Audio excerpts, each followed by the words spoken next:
Everyone, তো তোমরা সবাই কেমন আছো? আশা করছি সবাই খুব খুব ভালো আছো, আর আমিও বেশ ভালো আছি। তোমরা যদি আমার আগের ভিডিও দেখে থাকো তাহলে বুঝতে পারবে যে আমি দিল্লিতে এসেছি, আর দিল্লিতে এসে আমরা আজকে ঘুরবো লালকেল্লা। আমরা নিউ দিল্লি থেকে মেট্রো ধরে চলে আসলাম ওল্ড দিল্লি স্টেশনে, সেখান থেকে অটো করে আমরা চলে আসলাম লালকেল্লাতে। সেই দেখি যে টিকিটের বিশাল বড় লাইন পড়েছে। টিকিটের প্রাইস হচ্ছে এক একজনের 50 টাকা করে। তোমরা যদি ভেতরে কোনো রকম মিউজিয়াম দেখো তো তার জন্য 80 টাকা করে লাগবে। তোমরা যদি চাও তবে অনলাইনেও টিকিট কাটতে পারো। আমরাও কিন্তু আমাদের টিকিটগুলো সব অনলাইনেই কেটেছি। এই কিউআর কোড স্ক্যান করলেই তোমরা এখান থেকে টিকিট কাটতে পারবে। আর যদি অনলাইনে টিকিট কাটো তাহলে কিন্তু টিকিটের প্রাইসটাও একটু কম পড়ে। টিকিট কাউন্টার থেকে লালকেল্লার মেন গেট কিন্তু অনেকটা দূরে। তো এখানে দেখলাম টোটোরও ফ্যাসিলিটি আছে। আমরা দুজনে মিলে টিকিট কেটে নিলাম। এক একজনের টিকিটের প্রাইস পড়েছে 12 টাকা করে।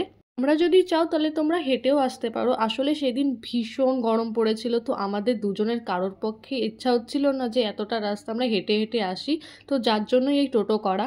এই গরমের মধ্যে সৌতম নাকি ছাতা আনতে ভুলে গেছে, তো হোটেল থেকে বেরোনোর পর মনে পড়েছে আমরা ছাতাই আনিনি। টোটোটা আমাদের এখানটায় নামিয়ে দিয়ে গেল, আর এখানে দাঁড়িয়ে দাঁড়িয়ে আমরা কতগুলো ছবিও তুলে নিলাম। আগেই বলে দিই, ভেতরে কিন্তু কোনো রকম বড় ব্যাগ নিয়ে যাওয়া অ্যালাউ নেই, তো আমরা সিকিউরিটি চেকিং করে চলে আসলাম ভেতরে। লালকেল্লা সকালে ওপেন হয় 9:30টার সময়, আর বিকেল 4:30টার সময় কিন্তু আবার লালকেল্লা বন্ধ হয়ে যায়। আর সোমবার দিন কিন্তু লালকেল্লা পুরোপুরি বন্ধ থাকে। জানো তো, আমি যখন ক্লাস 6-এ পড়তাম তখন একবার আমি দিল্লিতে এসেছিলাম ঘুরতে, আর সেই সময় আমি লালকেল্লা ঘুরতে এসে শুধু বাইরে দিয়ে ঘুরেই চলে গেছিলাম, কারণ আমরা এমন একটা দিনে এসেছিলাম আর সেদিনটা ছিল সোমবার। তো আমরা তো তখন জানতাম না যে সোমবারে লালকেল্লা বন্ধ থাকে, তো যার জন্য বাইরে দিয়ে ঘুরেই চলে যেতে হয়েছিল। মেন গেট দিয়ে ভেতরে ঢুকে দেখি যে এখানে প্রচুর দোকানপাট বসেছে, আর যেমন সুন্দর সুন্দর জুয়েলারি তেমন সুন্দর সুন্দর ব্যাগের দোকান আছে এখানটায়। এছাড়াও কাঠের শোপিস, বইয়ের দোকান, জামা কাপড়ের দোকান, কিন্তু কিছু কিছু দোকানে ভিডিও করা একদমই অ্যালাউ করছিল না। আমিও কিন্তু এখানকার দোকান থেকে দুটো ফ্রিজ ম্যাগনেট কিনে নিলাম। এরপর যাচ্ছি ভেতরের দিকটায়।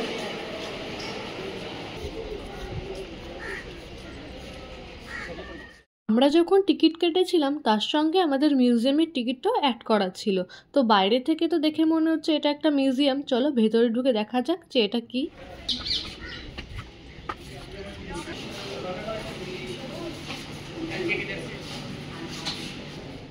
আমরা টিকিটগুলো দেখাতেই তারা বলল যে এটা মিউজিয়াম না, সামনে মিউজিয়াম রয়েছে। এটা হচ্ছে সোভেনিয়ার শপ, প্লাস এখানে 3D মুভিও দেখানো হয়, আর ফটোগ্রাফি আরও অনেক কিছু করা হয়। তো তার জন্য আলাদা করে আবার টিকিট কাটতে হবে তোমাদের। আমাদের যেহেতু এসব কোনো কিছুরই টিকিট কাটা নেই, তো আমরা এখান থেকে বেরিয়ে যাচ্ছি এখন মিউজিয়ামের দিকে।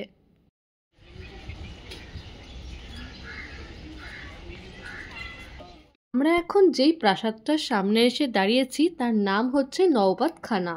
এখানে কিন্তু নওবাতখানার পুরো ইতিহাসটা দেয়া রয়েছে। দরবারের পূর্ব দেয়ালে নওবাতখানা অবস্থিত, যা পাশের তোরঙ্গগুলির সঙ্গে সংযুক্ত ছিল। নওবাতখানা থেকে আসা সঙ্গীতজ্ঞরা জনসাধারণের দরবারে সম্রাট এবং অন্যান্য বিশিষ্ট ব্যক্তিদের আগমনে ঘোষণা করতেন। নির্দিষ্ট সময়ে দিনে 5 বার সঙ্গীত বাজানো হতো।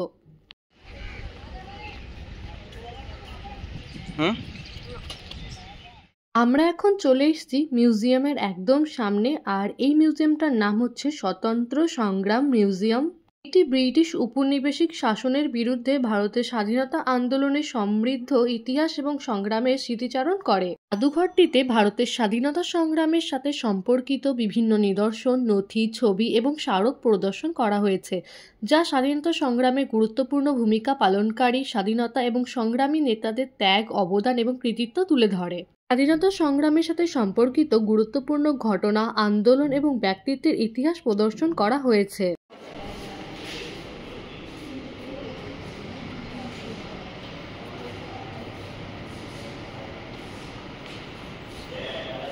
প্রথম মিউজিয়াম থেকে আমরা বাইরে বেরিয়ে এসেছি, এখন যাব আর একটা মিউজিয়ামে। এখানে পরপর দুটো মিউজিয়াম আছে। এখন যে মিউজিয়ামটা যাব তার নাম হচ্ছে ইয়াদ-ই-জালিয়ান।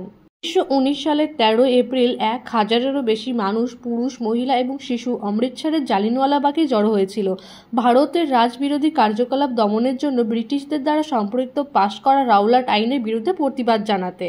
জনতাকে ছত্রভঙ্গ করার জন্য জেনারেল ডায়ারের নেতৃত্বে একটি দল পাঠানো হয়েছিল, যিনি তার সৈন্যদের গুলি চালানোর নির্দেশ দিয়েছিলেন।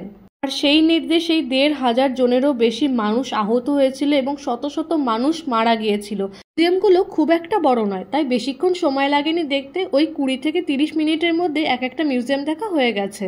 রোদের মধ্যে আর ঘোরাঘুরি করতে একদমই ইচ্ছা করছে না। সামনেই রয়েছে মতি মসজিদ, চলো ওটা দেখে নিই। মুঘল সম্রাট ঔরঙ্গজেব তার সিংহাসন আরোহণের পরপরই মতি মসজিদের নির্মাণ কাজ শুরু করেন।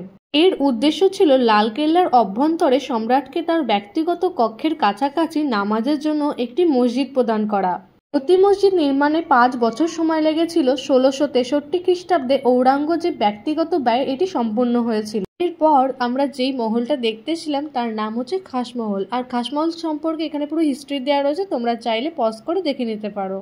আজকের ভিডিওটা তাহলে এখানেই শেষ করছি। ভিডিওটা ভালো লাগলে অবশ্যই একটা লাইক করে দিও, আর আমার চ্যানেলে যদি নতুন হয়ে থাকো তবে অবশ্যই চ্যানেলটা সাবস্ক্রাইব করে দিও। আজকের মতো টাটা।